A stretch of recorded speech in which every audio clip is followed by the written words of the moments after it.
thought us weak. They thought they could break us. But we are the Goths. We are here for retribution. We will show them our anger. What if I told you that the end of the greatest civilization in history began not with a loud declaration of war, but with a simple request for help? The Roman Empire seemed like an eternal monolith, an indestructible rock against which any waves of barbarian invasions broke. Keep the pace, legionaries! Legions marched along paved roads, borders were guarded by impregnable forts, and in Constantinople, emperors decided the fate of the world, confident in their divine invulnerability. But on one hot August day, this illusion of security and grandeur crumbled to dust in a matter of hours. History knows moments when the world changes instantly, when old rules cease to apply, and the future becomes frighteningly uncertain. The Battle of Adrianople was just such a moment, a point of no return, after which the ancient world began its rapid decline.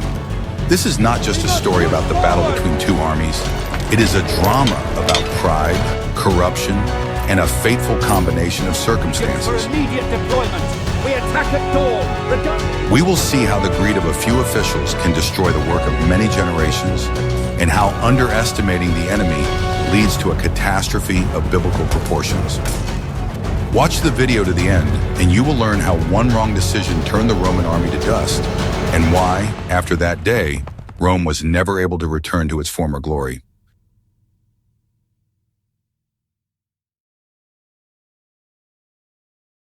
What if I told you that everything you believed was not true? We are used to thinking of barbarians as mindless conquerors, thirsty only for destruction and gold. But the reality of 376 was quite different. It was not an invading army that approached the banks of the Danube, the natural border of the Roman Empire, but an endless stream of refugees seeking salvation from an unknown horror that was destroying entire nations. People fled in panic, dragging along children, the elderly, and whatever possessions they could carry.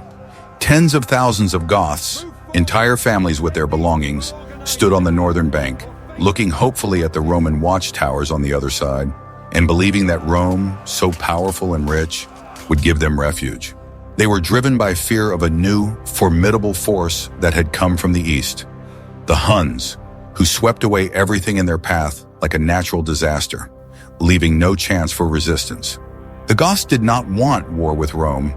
They begged for protection and the right to settle on imperial lands as peaceful farmers and allies. Their leaders sent envoys to Emperor Valens with an offer that seemed impossible to refuse.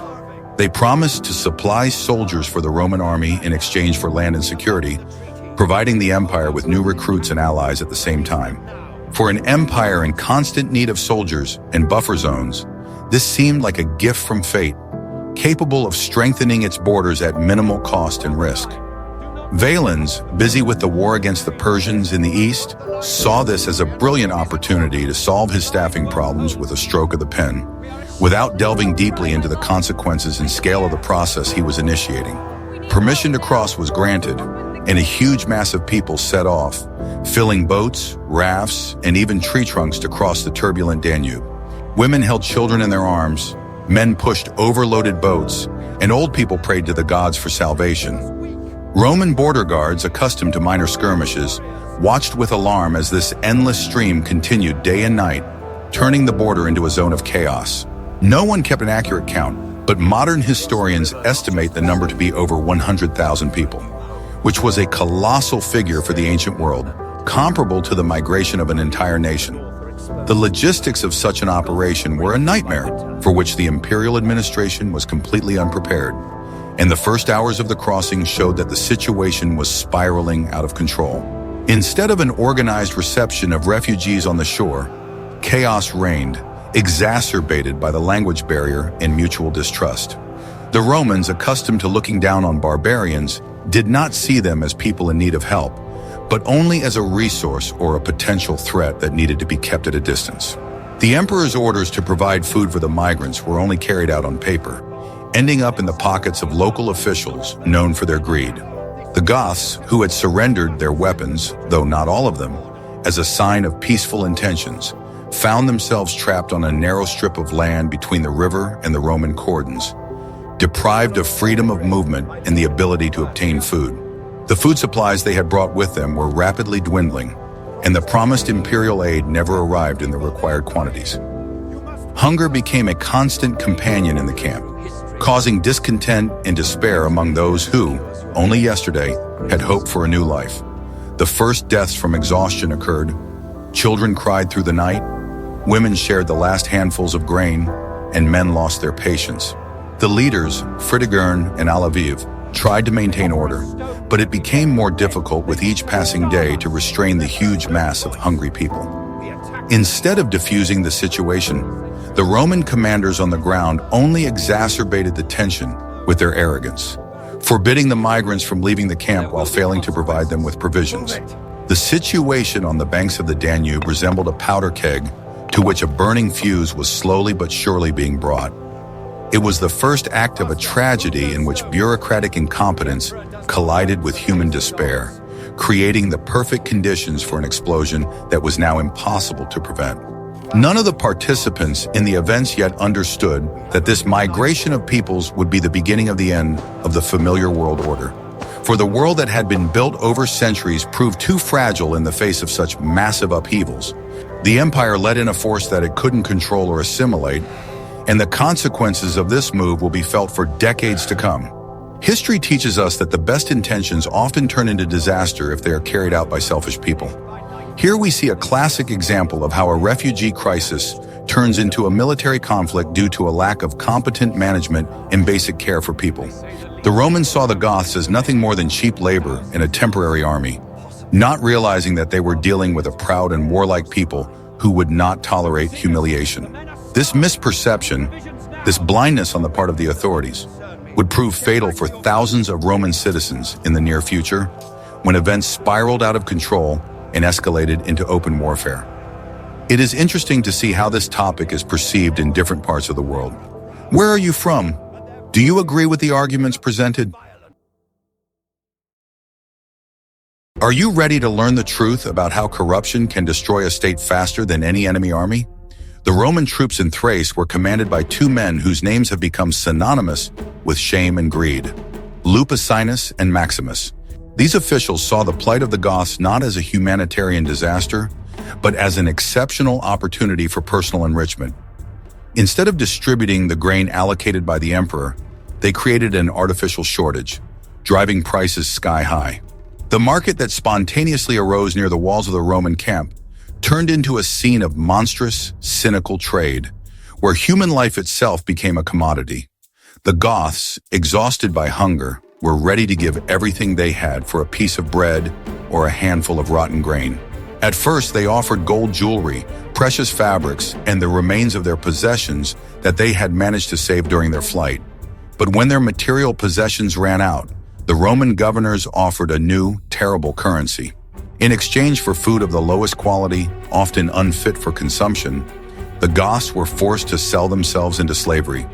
Free warriors, proud people who had never known chains, gave up their freedom in order to survive another day. Roman merchants and officers, taking advantage of the desperate situation, bought people wholesale as if they were cattle, counting their fabulous profits. This trade was conducted openly with the tacit consent of Lupicinus, who received his share from each transaction.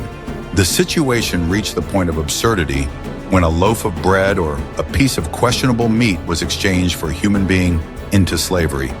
The Goths endured this humiliation, gritting their teeth, but in their hearts boiled a cold, fierce hatred for those whom they had recently considered their saviors. Every exchange, every transaction brought the inevitable explosion closer, but the Roman officials were blinded by the glitter of gold. They forgot the old truth: you cannot endlessly humiliate those who know how to wield weapons. Lupicinus, wanting to finally quell the brewing rebellion, decided to use an old Roman tactic: eliminate the leaders under the guise of negotiations. He invited the Gothic leaders, Fritigern and Alaviv, to a lavish banquet in the city of Marcianopolis, promising to discuss supply issues. While the leaders were in the palace, a quarrel broke out between the Roman guards and the hungry Goths who had remained outside the city walls. The Roman soldiers, accustomed to mocking the refugees with impunity, this time met with fierce resistance, which escalated into an open confrontation. The noise of the battle reached the banquet hall, and Lupicinus, panicking, ordered the guards of the Gothic leaders to be killed and the leaders themselves to be captured. This was a betrayal that violated all the laws of hospitality, sacred to both Romans and barbarians. But Fritigern, displaying wonders of diplomacy and cunning, managed to convince Lupicinus that only he could calm the crowd. The Roman governor, frightened by the scale of the beginning uprising, allowed Fritigern to go out to his people, hoping for his authority. This was his fatal mistake. Once free, Fritigern did not calm the people, but led them. He mounted his horse and declared that peace with Rome was broken and that the time for patience and humiliation was over. At that moment, the Goths ceased to be refugees and became warriors again, now with only one goal: revenge for all their suffering. Disparate groups united into a single force, driven not simply by the desire to plunder, but by the desire to survive at any cost. The illusion of control that Roman officials had been entertaining collapsed overnight.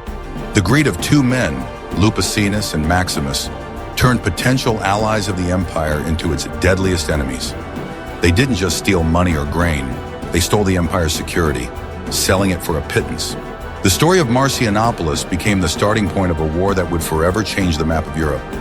Do you think the Romans could have prevented the conflict if they had shown honesty and respect for agreements? I discovered this by accident while studying old maps of troop movements. The Gothic uprising was not a chaotic rebellion of savages, as it was often described in Roman chronicles. The more I looked at the roots, the clearer it became that each change of position was part of a well-thought-out plan. Under Fritigern's command, the Goths demonstrated remarkable organization and tactical flexibility, which the imperial legions were not prepared for. Fritigern understood that his men had little chance in open battle against the heavy Roman infantry, so he chose a different strategy based on maneuver and cunning. He observed the enemy's weaknesses and used them to his advantage, avoiding situations where the legionaries were at their strongest. The Goths used their mobility, turning the territory of Thrace itself into their ally, avoiding major clashes and striking where they were not expected. They knew the landscape better than the Romans, using every valley, ravine, and forest path to remain invisible until the moment of attack. The backbone of their army was not infantry, but swift cavalry, capable of quickly moving long distances and attacking the flanks, disrupting the Roman formation. But the most unique invention that became the hallmark of the Gothic army was the Wagenburg, a mobile fortress that provided them with mobile protection. This was not a random decision. The Goths had spent years perfecting this method, turning ordinary carts into a tool for survival and victory. When stopping or under threat of attack, the Goths would arrange their numerous carts into a tight circle or square, linking them together with wooden latches and chains. This structure created a powerful defensive line that was extremely difficult for enemy cavalry or infantry to overcome, and it was protected up close by spearmen and heavy shields. Inside this circle were supplies, wounded soldiers, and the families of warriors, which gave the fighters additional motivation. They were defending their homes, not an abstract position on a map. The Wagenburg turned any temporary settlement of the Goths into a fortress that Roman troops could not quickly break through, which completely changed the dynamics of the battle. The Romans, accustomed to fighting an enemy lined up in linear battle formations, were at a loss against this fortress on wheels. Their traditional tactics, based on a disciplined attack in close formation, failed because the Wagenburg blocked a direct strike and forced them to look for detours. The wagon fort allowed the Goths to control the battlefield, imposing their conditions and pace of battle on the enemy and limiting the Romans' maneuvers. From the cover of the wagons, Gothic archers could rain down a hail of arrows and javelins on the legionaries with impunity, forcing them to break formation and become easy prey for cavalry attacks.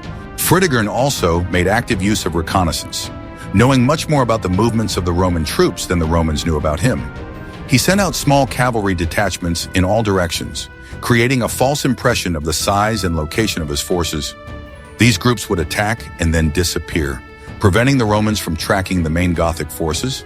Roman generals often chased ghosts, mistaking scouts for large detachments, while the main forces of the Goths struck unprotected communications, destroying bridges, warehouses, and roads. They disrupted supplies, forcing the Romans to act blindly and lose the initiative. Other discontented people began to join the uprising.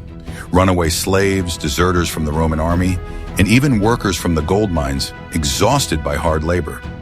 Fritigern's army grew not only in numbers, but also in quality, gaining people who knew Roman tactics and the terrain from the inside.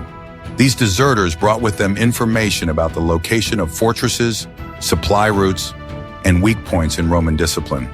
This was no longer just a tribal revolt, but a real social revolution directed against the imperial order, which no longer suited the broad masses of the population. The Goths did not seek to capture cities, realizing that they lacked the siege equipment and skills to storm stone walls, and that long sieges would only increase their own losses. Instead, they ravaged the countryside, depriving Roman garrisons of food supplies and fodder. They destroyed fields, drove away livestock, and burned farms, forcing the Romans to leave their safe fortresses and fight on the Goths' terms. It was a strategy of attrition designed to exert prolonged pressure that would break the region's economy and the will of its commanders. Fritigern proved himself not as a barbarian chieftain, but as a calculating commander capable of outmaneuvering graduates of Roman military academies. He used the weaknesses of the Roman military machine, its sluggishness and dependence on logistics, against it, creating situations where the discipline and order of the legions became a burden. Every day of delay worked in the Goths' favor, allowing them to strengthen their positions and build up their forces. The Romans, on the other hand, lost confidence in victory and the ability to impose their terms with each passing day. Thus, what began as a spontaneous revolt turned into a well-organized military campaign. The unique tactics, combining the mobility of the cavalry and the reliability of the wagon fort, became the surprise that broke the backbone of Roman strategy and showed that a new era in military affairs had already begun. Fritigern did not just win a series of battles, he broke the usual order of things in the Balkans. Like this, if you are interested in ancient battle tactics and unconventional military solutions. What if I showed you a time machine? Let's travel to the headquarters of Emperor Valens, where a decision was made that determined the fate of the empire. Valens, ruler of the Eastern Roman Empire, was an ambitious man, but he was forever overshadowed by his more successful nephew and co-ruler, Gratian, Emperor of the West. Gratian was victorious over the barbarians on the Rhine, and his fame resounded throughout the Roman world, causing Valens to feel intense envy and inferiority. When news of the Gothic uprising reached Valens, he hastened to make peace with the Persians and moved his legions westward to Adrianople. Gratian sent a message asking his uncle to wait for him to arrive so that they could join forces and crush the barbarians. It was a reasonable, strategically sound proposal that would have given the Romans overwhelming numerical superiority. However, Valens' advisors, playing on his wounded pride, whispered to him that a victory shared with Gratian would not bring him the glory he desired. They convinced the emperor that the Goths were weak, disorganized, and could easily be defeated by his own forces. The desire for sole triumph overshadowed the voice of reason. Valens did not want to share the laurels of victory with his young nephew. The situation was exacerbated by a fatal mistake by intelligence, which reported that the Goth army numbered only about 10,000 men. In reality, this figure reflected only part of the forces visible to the scouts, while the main forces of the Gothic cavalry were foraging in the distance. Believing in his luck and numerical superiority, Valens decided not to wait for reinforcements from the west. The emperor gave the order to immediately advance on the Gothic camp located near the city of Adrianople. This decision was made in haste, without proper preparation and study of the terrain. Valens was confident that he was not going into a difficult battle, but rather an easy punitive operation against a handful of rebels. He ignored the warnings of his more experienced commanders, who sensed something was wrong and urged caution. The Roman camp was filled with a spirit of recklessness, fueled by rumors of the enemy's weakness and imminent victory. No one wanted to think that intelligence could be wrong and that the enemy could have set a trap. The emperor's pride became the factor that turned a tactical task into a gamble with the life of the empire at stake. Valens was not afraid of defeat. He was afraid that Gratian would arrive too early and steal his victory. This fear led him to make the worst mistake a commander can make: underestimating the enemy. The march to the battlefield began under the scorching sun, along a rocky road, without sufficient water supplies. The soldiers marched toward their fate, led by the ambitions of one man who placed his personal glory above the interests of the state. History is unforgiving to those who allow emotions to control armies. The decision to attack without Western support was a point of no return. Valens personally signed his own death warrant and that of thousands of his soldiers. How often do you think the personal ambitions of leaders cause military disasters? The morning of August 9, 378 was not just hot, it was scorching. The sun of Thrace burned mercilessly, turning the steppe into a scorching frying pan where even the air shimmered with heat. The Roman army left Adrianople at dawn, leaving behind food supplies, baggage trains, and heavy equipment in order to move faster. Emperor Valens drove his soldiers forward, forcing them to cover kilometer after kilometer of rough terrain. The journey to the camp was about 18 kilometers, and the march itself was an ordeal. The legionnaires, clad in heavy armor, with shields and weapons, were drenched in sweat, choking on the dust kicked up by thousands of sandals. The water in their flasks ran out quickly, and there was nowhere to replenish their supplies. The springs had dried up or were inaccessible. Hunger also made itself felt, as the soldiers had not eaten since morning, expecting a quick battle and lunch in the captured camp. By the time the Roman vanguard saw the Goths' carts, the army was already physically and morally exhausted. The Goths had positioned their wagon fort on a hill, which gave them the tactical advantage of height. The Romans had to attack uphill, overcoming not only the resistance of the enemy, but also gravity itself. Fritigern had chosen the perfect position. It allowed him to survey the approaches and control the situation. The Roman army began to deploy into battle formation on the march, amid chaos and confusion. The right wing of the cavalry broke ahead, the infantry lagged behind, and the left flank was still catching up. The orderly lines that Rome was so proud of were broken by the uneven terrain and the fatigue of the soldiers. The sun was at its zenith, and its rays beat directly into the eyes of the advancing Romans, blinding them and preventing them from aiming. The iron of their armor was so hot that it burned their skin, turning their protection into an instrument of torture. Men fainted from heat stroke even before the first signal to attack sounded. The roar of voices, the clang of weapons, and the pounding of thousands of feet merged into a monotonous, oppressive noise. The tension hung in the air, thick as a storm cloud. The soldiers knew that the command was rushing them, that they were not ready for battle, but discipline drove them forward. Valens, watching the formation, still believed that the mere sight of his legions would be enough to make the barbarians beg for mercy. He did not see the exhausted faces of his soldiers.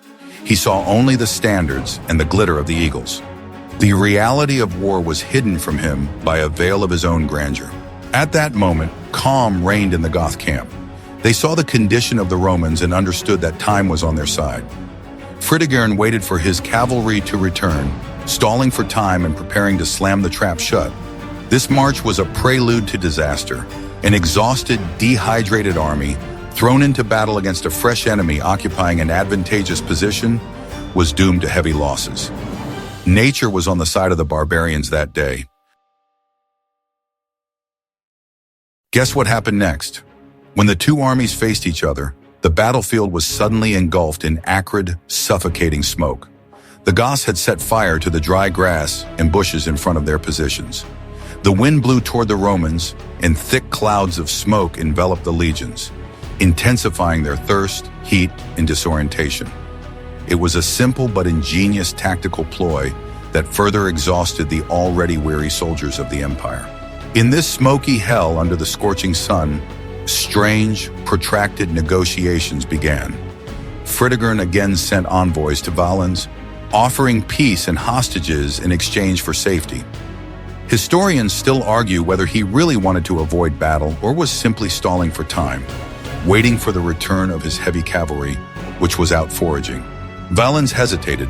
The sight of the huge barbarian camp and the fatigue of his own troops made him doubt an easy victory. He entered into dialogue, demanding noble hostages to save face. The negotiations proceeded slowly, with envoys traveling back and forth, while the soldiers stood under the scorching sun, fully armed, unable to rest or drink water. Everyone's nerves were on edge. The Roman soldiers on the right flank, unable to withstand the tension and provocations from the Gothic archers, broke into an attack without orders. Two detachments of elite archers, scutari, rushed forward toward the wagon fort, pulling the rest with them. It was a disorganized, spontaneous attack that disrupted the fragile balance of the negotiations. The Goths responded with a hail of arrows, and the Roman vanguard, without support from the main forces, was thrown back in disgrace. A battle began that no one could control, a chaos that could not be stopped. At that very moment, as if on schedule, a cloud of dust appeared on the horizon, rapidly approaching the battlefield. It was the Gothic cavalry returning under the leadership of Valens and Saphrac, the very 10,000 that Roman intelligence had failed to notice. They flew like lightning striking from the mountains, straight at the unprotected left flank of the Romans. The negotiations were just a smokescreen, a backdrop behind which the main strike was being prepared. Fritigern outplayed Valens completely, forcing his army to stand in the heat until reinforcements arrived. The moment for the strike was chosen perfectly. The Romans were disorganized by the unsuccessful attack and relaxed by the expectation of peace. With the arrival of the cavalry, hopes for a peaceful outcome evaporated along with the smoke from the fires. The trap had snapped shut. The Roman army found itself trapped between the impregnable wagon fort and an avalanche of enemy cavalry. In the next chapter, you will learn how this cavalry attack changed the course of history. What would you have done in the commander's place? Waited for the negotiations to end, or attacked immediately? The appearance of the Gothic cavalry came as a complete surprise to the Romans, a shock from which they were unable to recover. The heavy cavalry of the barbarians, which included not only Goths but also Alans, famous for their horsemanship, descended on the Roman formation with devastating force. They struck the right flank of the Roman cavalry, which, unable to withstand the pressure, was crushed and put to flight. The Roman horsemen, who were supposed to cover the infantry, simply disappeared from the battlefield, leaving the legions defenseless on the flanks. It was a classic hammer and anvil maneuver, with the infantry formation at Wagenburg playing the role of the anvil and the arriving cavalry playing the role of the hammer. The blow was so powerful that the left flank of the Roman army was instantly pushed back to the center. The space for maneuver was rapidly narrowing. Thousands of people found themselves squeezed into a small patch of land, unable to turn around or retreat. The Gothic cavalry, having broken through the defenses, began to surround the Roman infantry, driving them into a deadly cauldron. The noise of battle turned into a deafening roar. The cries of men, the neighing of horses, the clanging of swords against shields, all merged into a single cacophony of death. The dust raised by thousands of hooves blocked out the sun, and the battle continued in eerie twilight, where the enemy could only be distinguished at close range. The Roman legionaries, renowned for their discipline and formation, lost their main advantage. In such close quarters, the formation fell apart, turning into an uncontrollable crowd trying to fight off the enemy, pressing in from all sides. Commanders lost control of their units. Orders were drowned out by the noise or simply did not reach their recipients. The Goths, sensing victory, fought with redoubled fury. From the height of their saddles, the horsemen cut down the Romans from above, piercing their helmets and shields. The Goth infantry, emerging from behind the wagon fort, attacked from the front, giving the Romans no respite. This was the end of organized resistance. The legions, which had terrorized their enemies for centuries, became hunted prey. The gleaming armor and red plumes, symbols of imperial power, were now covered in dust and dirt. The cavalry charge of Aladius and Saphracis is considered one of the most decisive moments in military history. It showed that the era of heavy infantry domination was coming to an end, giving way to an era of heavy cavalry that would reign supreme on the battlefields throughout the Middle Ages. The Roman army was not simply defeated, it was destroyed as a fighting force. Chaos and panic gripped those who remained in the ranks. Hopes of salvation faded with each passing minute. The encirclement tightened. The situation in the center of the Roman formation became critical. Surrounded on all sides, the legionaries found themselves trapped by their own numbers. The crush was so terrible that the soldiers standing in the middle could not even raise their arms to strike or shield themselves. People stood shoulder to shoulder, pressed so tightly together that it was impossible to take a full breath. Those who fell from exhaustion, injury, or heat stroke could no longer get up. They were trampled by their own comrades. It was a terrible death, not from an enemy's blade, but from suffocation and the weight of bodies. Spears broke under the pressure of bodies, shields cracked. The Roman historian Ammianus Marcellinus, himself a participant in those events, described it as hell on earth, where the ground was saturated with slippery mud. The inability to fight engendered a feeling of helplessness and doom even in the most experienced veterans. Arrows and javelins fell into this dense mass of people, almost never missing their mark. Every shot found its target, and the Romans had nowhere to hide from this deadly rain. They stood and died, waiting for their turn. Dust clogged their throats and eyes, and thirst drove them mad. Many threw down their weapons simply because they did not have the strength to hold them, or because they understood the futility of resistance. The discipline that had cemented the legions for centuries evaporated under the pressure of animal terror. Roman officers tried to organize some semblance of a defense, gathering small groups of fighters around them. But these pockets of resistance were quickly washed away by waves of Gothic attacks. Communication between units was completely lost.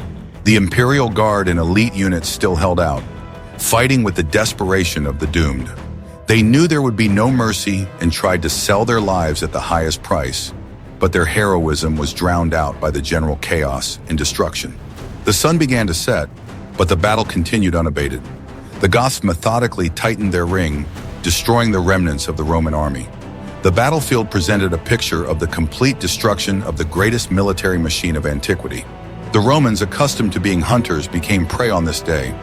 The very tactics of the legion, designed for open space and maneuverability, worked against them in the conditions of encirclement and confinement. It was the moment when the pride of Rome was trampled in the dust of Thrace. The army ceased to exist as a single entity, breaking up into thousands of lonely, frightened individuals. The fate of Emperor Valens in this chaos remains one of the great mysteries of that battle. When the formation finally collapsed, the emperor found himself cut off from his bodyguards and staff, amid the continuous roar of shouts, footsteps, and whistling arrows. The dust was so thick that people could not see more than a few steps ahead. Accounts of his last moments vary, because everyone who survived that day saw only a small fragment of the overall picture, creating an aura of mystery around his death that has not dissipated even after centuries. According to one version, he was wounded by an arrow and tried to hide among the ordinary soldiers, hoping to get lost in the crowd and survive the battle until the Goths retreated. But his wound prevented him from moving quickly. Encased in heavy armor, he fell and rose again, losing strength. In the end, he fell in the general melee, unrecognized by anyone, because in that chaos, no one could distinguish ranks and titles anymore. His body was never found among the thousands of others stripped of their armor and insignia by looters who turned the bodies over in search of valuables. The emperor, who considered himself equal to the gods, disappeared without a trace, like a mere mortal, dissolving into the mass of the fallen. Another, more dramatic version says that Valens' bodyguards carried him to a small fortified estate or hut near the battlefield. There they tried to give him first aid, bandaging his wounds and sheltering him from the shooting Goths. They hoped to wait out the night and leave under cover of darkness while the barbarians were busy looting. The location was not chosen at random. Low walls and small windows gave them a chance to fight back if they were discovered. But the defenders had too little time and strength left. However, a Gothic squad combing the area in search of loot noticed this refuge.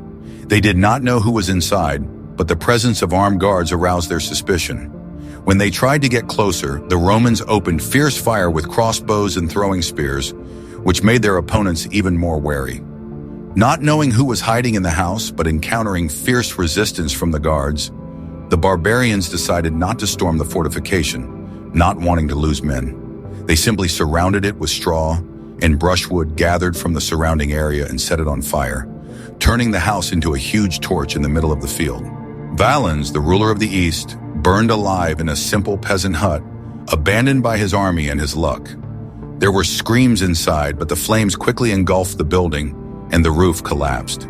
Only one of the bodyguards managed to jump out of the window, burned and barely alive, and surrender to captivity so that he could later tell the story to the victors.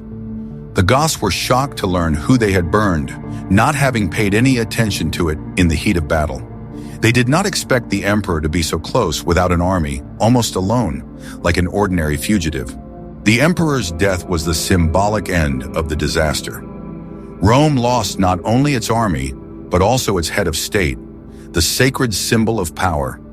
The man whose presence on the battlefield was supposed to inspire the troops. It was a blow to the empire's prestige from which it never fully recovered. Upon hearing of Valens' death, the people realized that power was now in the hands of fate, not of men.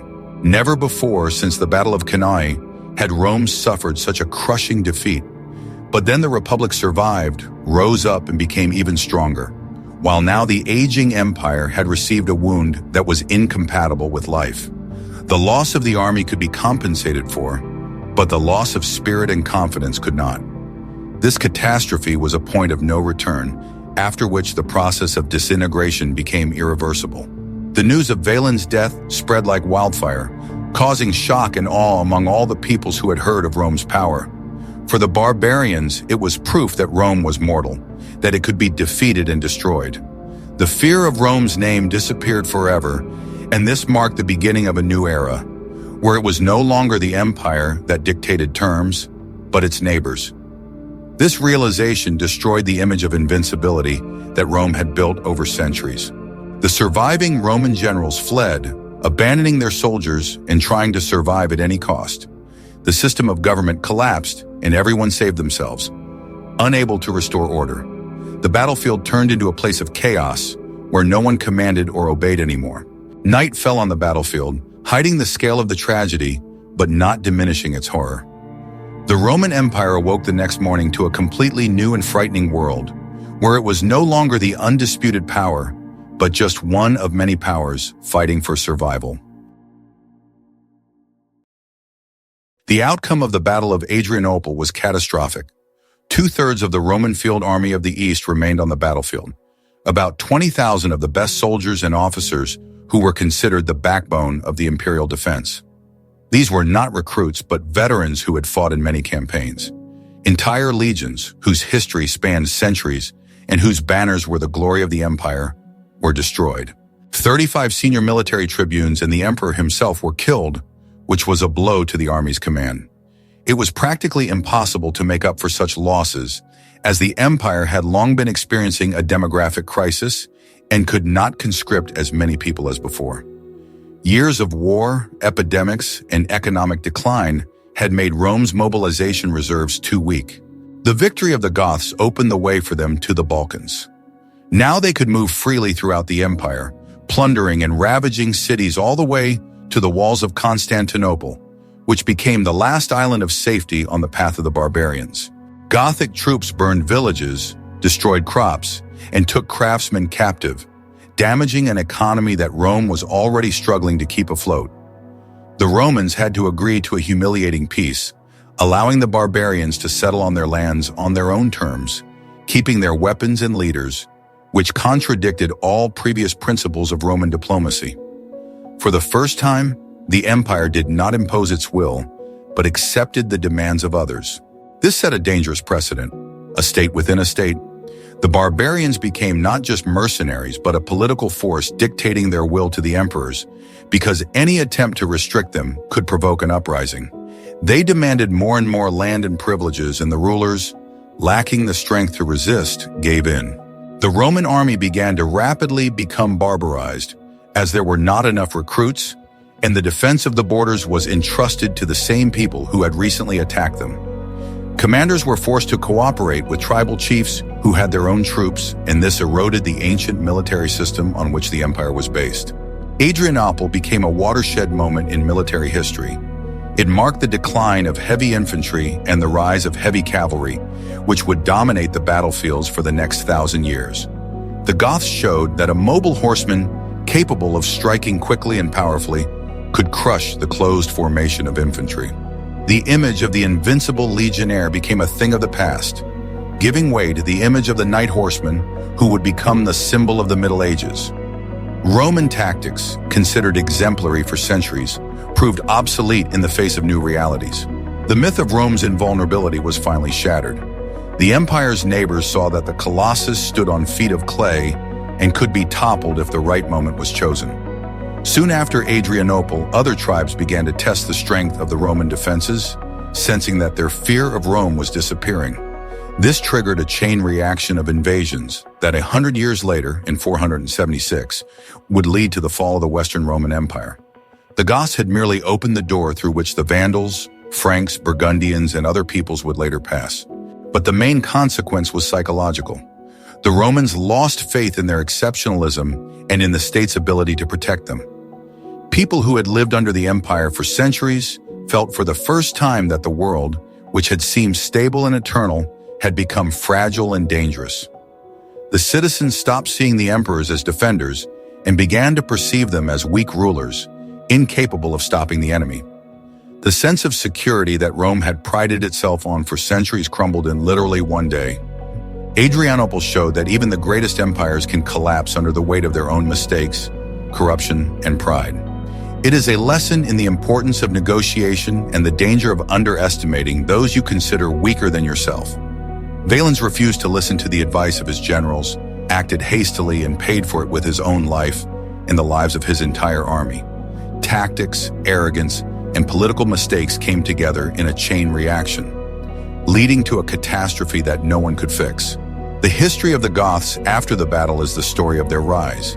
They became masters of the situation, and their descendants founded kingdoms on the ruins of the empire, creating a new political map of Europe. Their journey from migrants to rulers became a symbol of the changes that shook the ancient world. The echoes of the Battle of Adrianople can be heard through the centuries. They remind us that civilization is a fragile shell that can be easily destroyed by a single misstep, and that no power is eternal if it loses touch with reality. Ultimately, the Battle of Adrianople is not just a story about military tactics, it is a warning across the centuries. We saw how a humanitarian crisis turned into a war because of greed, and how the war was lost because of ambition. Rome fell not because the Goths were stronger, but because Rome itself had rotted from within, ceasing to live up to its own ideals. What parallels do you think can be drawn between the events of 378 and contemporary global crises? Write your thoughts in the comments. It will be a very interesting discussion. And of course, don't forget to subscribe to the channel so you don't miss new journeys into the past.